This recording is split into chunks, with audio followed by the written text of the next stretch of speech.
6:38 right now. Well, happening this weekend, a chance to learn about an important event in Bay Area Black history. And tomorrow will mark the 75th anniversary of the mutiny trial surrounding the disaster at Port Chicago.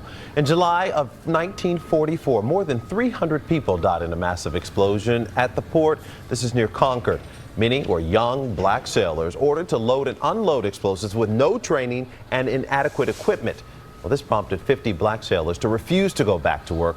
They became known as Port Chicago 50. And while they were eventually convicted of mutiny, they also paved the way for social justice movements that followed.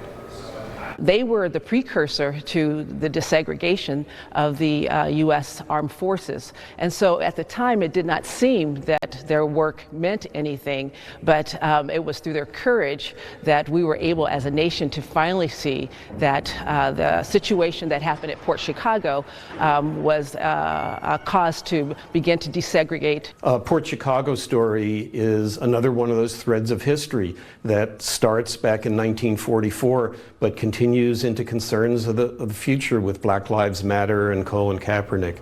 All that history right here in our backyard. That event starts at 1 p.m. tomorrow at the Treasure Island Museum, and it is free. It will include a panel of speakers as well as clips from movies covering the topic.